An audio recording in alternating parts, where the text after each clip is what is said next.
Welcome to my channel. आज हम लोग एजुकेशन के इस लेक्चर में संस्कृति और शिक्षा, कैसे संस्कृति काम करती है, क्या शिक्षा में उसका रोल होता है, कैसे हम अपनी चीजों को संस्कृति और शिक्षा के समन्वय को हम किस रूप में लेते हैं, तो उन सब बातों को आज हम थोड़ा सा समझने की कोशिश करते हैं। संस्कृति है क्या? What is culture? कल्चर का अगर हम बहुत गहराई से अगर हम इस बात का अध्ययन करें तो कल्चर में बहुत सारी चीजें शामिल हैं। कल्चर किसी एक चीज से मिलके नहीं बना, ना ही कल्चर में किसी एक मत की बात होती है। कल्चर का मतलब होता है हमारा पूरा व्यवहार, हमारे पूरे जो जीवन शैली की जो क्रियाएं होती हैं, हमारे जो रीति रिवाज होते हैं, परंपराएं होती हैं, जो हमारी पहचान होती है, वो हमारी संस्कृति कही जाती है मोटे तौर पे। लेकिन संस्कृति क्या है, कैसे विकसित हुई, क्या सही रूप में उसकी हम परिभाषा दे सकते हैं, इस बारे में भी बहुत ज्यादा मतभेद रहे शुरू से ही। अगर आप संस्कृति को प्रैक्टिकल तौर पे समझो तो संस्कृति का मतलब होता है हमारे अपने गुण या हमारे अपने जो रीति रिवाज हैं या जो हमारे धार्मिक जो हमारे सिंबल्स हैं, जो हमारी कला को पहचान देते हैं या जो हमारे प्रतीक हैं, हम उनको संस्कृति कह सकते हैं प्रैक्टिकल तौर पे। लेकिन अगर आप सही अध्ययन के साथ में संस्कृति को समझते हैं और सही अध्ययन के बाद में अगर आप संस्कृति का अध्ययन के बाद में जब आप अर्थ निकालते हो तो आप समझोगे कि संस्कृति के अंतर्गत दो प्रकार की बातें आती हैं। किसी भी कल्चर को समझने के लिए संस्कृति को दो रूपों में विभाजित कर दिया जाता है। पहला प्राकृतिक और दूसरा मानव निर्मित बातें। प्राकृतिक में जो बातें ईश्वर ने दी हैं, जो चीजें हमें ईश्वर से मिली हैं, जो शाश्वत हैं, जो यूनिवर्सल हैं, वो सब बातें संस्कृति में आती हैं प्राकृतिक तौर पे। और अगर हम बात करते हैं मानव निर्मित संस्कृति में, तो उसमें मानव निर्मित जितनी भी बातें हैं, चाहे उसका रहन सहन हुआ, उसका खान पान हुआ, उसके रीति रिवाज हुए, उसके गुण हुए, उसका धर्म हुआ, उसका साहित्य हुआ, उसका व्यवहार हुआ, तो वो सब बातें संस्कृति में आ जाती हैं। अब संस्कृति कहना क्या चाहती है? हम कैसे कहते हैं कि ये हमारी संस्कृति की धरोहर है, या ये हमारी संस्कृति की पहचान है, या इसमें हमने अपनी संस्कृति का एक उदाहरण दिया है, या हमने इस संस्कृति को ऐसे तरीके से पहचाना है। तो इस बात को समझने के लिए भी संस्कृति के दो रूप कर दिए गए, एक भौतिक और एक अभौतिक।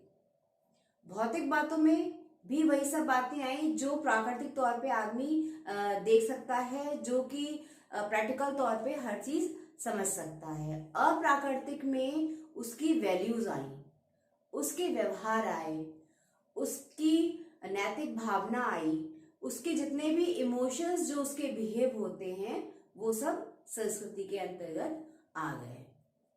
ये बात सच है कि संस्कृति किसी भी चीज या किसी भी अगर देश से देश को कंपेयर करें, या एक प्रदेश से प्रदेश को कंपेयर करें, या एक धर्म से दूसरे धर्म को कंपेयर करें, तो सबकी संस्कृति और सभ्यताओं में अंतर पाया जाएगा।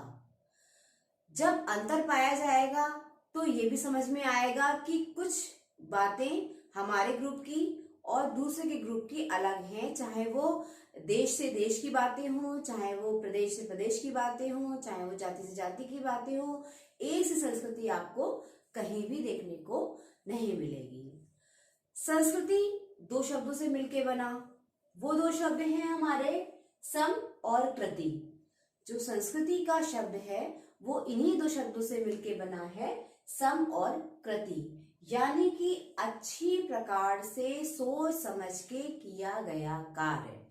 जिस कार्य को हम पूरे सोच समझ के करते हैं, जिस काम को हम पूरे दिमाग से करते हैं, जिस काम में लोक कल्याण की भावनाएं होती हैं, जो कि लोकतांत्रिक भावना को बढ़ाए, जिससे सबका फायदा हो, वो सब बातें संस्कृति के अंतर्गत आ जाती हैं। अब संस्कृति में भी बहुत सारे जो शिक्षा शास्त्री हैं उन्होंने अपनी अपनी परिभाषाएं दी। किसी ने संस्कृति को कहा कि ये मानव के पहचान की का प्रतीक है, किसी ने कहा ये मानव के रीति रिवाजों और उनके गुण का प्रतीक है, किसी ने कहा ये भारतीय जो सभ्यता होती है या किसी और की सभ्यता के बीच में जो कंपेयर होता है उस कंपेयर में जो गुण निकल के आते हैं वो हमारी संस्कृति है।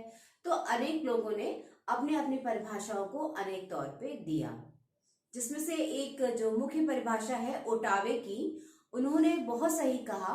उन्होंने कहा कि किसी समाज की संस्कृति से अर्थ, किसी भी समाज का कल्चर से क्या मीनिंग होता है, ये मीनिंग होता है कि उस समाज का संपूर्ण जीवन पद्धति कैसी है, यानी कि उसकी जीवन पद्धति से उसके समाज की संस्कृति का हम पता लगाते हैं।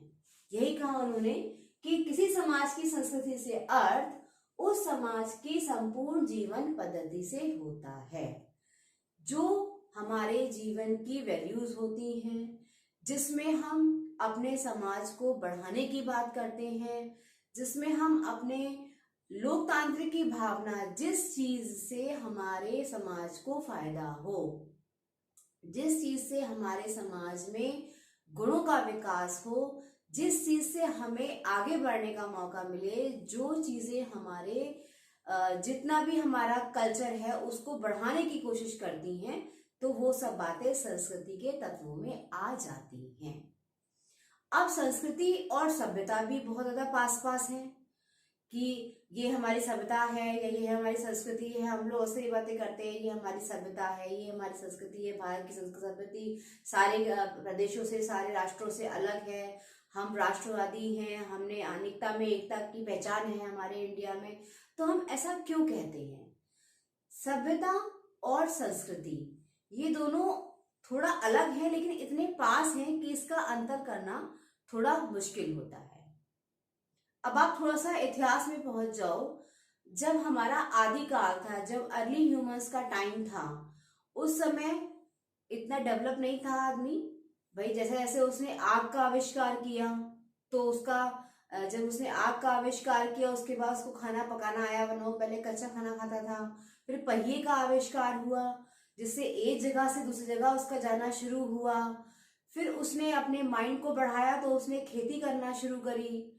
फिर उसके बाद उसने कई और औजार बनाना शुरू करे। पहले पत्थर के औजार थे, फिर लोहे को उसने पहचाना, कई धातुओं को पहचाना। इस तरीके से सभ्यता का विकास हुआ। जब सभ्यता का विकास हुआ तो एक समूह था पहले, फिर कई समूह में डिवाइड हुआ। जैसे जैसे समाज की प्रोग्रेस हुई तो उसमें कई सब समूह बने। अब उस एक समूह में कुछ बातें, उनके समूह से एक उनके मानदंड तैयार हुए, फिर वही कोई दूसरा समूह तैयार हुआ। जैसे सभ्यता का विकास हुआ तो दूसरा समूह तैयार हुआ, उसमें अपने कुछ बातें उन्होंने रखी, उसमें अपने कुछ विचारों को, उसमें उन्होंने अपने कुछ और रीति रिवाजों का समावेश किया। धीरे धीरे कपड़ों का विकास हुआ, फिर नए नए कपड़ों की वैरायटीज आई कि ये कॉटन होता है, ये वूलन होता है, ये पॉलिस्टर होता है। तो आदिकाल से लेके जब इंसान ने अपने को विकसित करना शुरू करा, जैसे विकास की भावना हुई अपने मस्तिष्क के थ्रू, अपने दिमाग के थ्रू, मनुष्य ने जैसे जैसे अपने शक्तियों के थ्रू विकास किया, तो वो हुई सभ्यता। अब जब विकास उसका शुरू हुआ, हमारे मानव विकास का जब प्रारंभ हुआ, उसमें जो वैल्यूज बनी, उसमें जो रीति रिवाज बने, जो संस्कार बने, जिसमें समाज के लिए कुछ मानदंड तैयार हुए, जिसमें परंपराएं, जिसमें कला, कौशल, साहित्य और जितनी भी एक्टिविटीज का समावेश हुआ, वो सब संस्कृति में ऐड हुआ। तो सभ्यता और संस्कृति बहुत पास पास हैं। थोड़ा सा उनको अगर अंतर करना होगा तो हमको बहुत डीपली जाना होगा कि सभ्यता और संस्कृति कहना क्या चाहते हैं। अगर आप दूर से देखोगे या अगर मोटे मोटे तौर पे अगर स्टडी करोगे तो आपको सभ्यता और संस्कृति एक ही चीज नजर आएगी, लेकिन जब आप थोड़ा सा अध्ययन करोगे तो थोड़ा सा उसमें डिफरेंसेस हैं। तो संस्कृति और सभ्यता ये दोनों साथ साथ चले। भाई जैसे जैसे हमारे समाज का विकास हुआ तो हमारी वैल्यूज का विकास हुआ, हमने लोकतांत्रिक भावना को विकास दिया, हमने लाभकारी चीजों का विकास करा।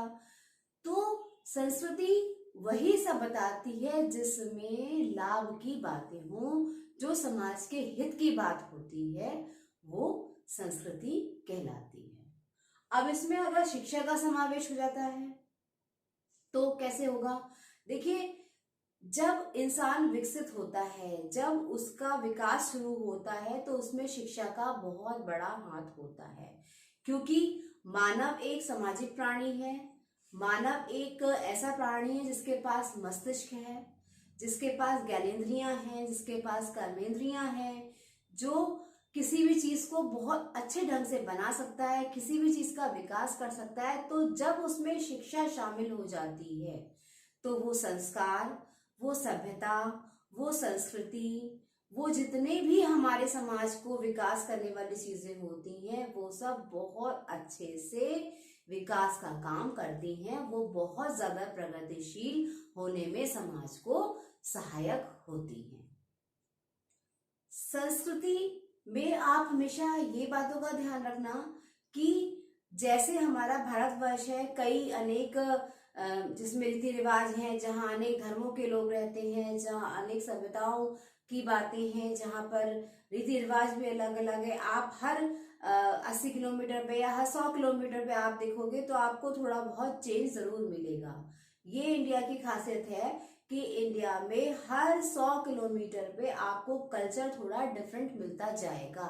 आप यूपी से चलोगे, थोड़ा आगे बढ़ोगे तो थोड़ा सा वही यूपी एरिया वही रहेगा, लेकिन थोड़ा कल्चर अलग होता जाएगा। कहीं लैंग्वेज अलग हो जाएगी, कहीं पे लोगों का रीति रिवाज अलग हो जाएंगे। तो इस तरीके से हर 100 किलोमीटर पे सभ्यता और संस्कृति की अलग अलग बातें हैं। सिर्फ भारत राष्ट्र ही ऐसा है जहाँ पे अनेक सभ्यताओं का और बहुत सारी संस्कृतियों का समावेश है। इसी तरीके से एक राष्ट्र का और दूसरे राष्ट्र की अपनी कला संस्कृति होती है, अपनी सभ्यताएं होती हैं, उनका विकास भी अलग ढंग से होता है। लेकिन हर राष्ट्र, हर एरिया वही चीजों को अपनी सभ्यता और संस्कृति में शामिल करता है जो उसके लिए बेनिफिशियल होती हैं, जो लाभकारी होती हैं उस देश के लिए।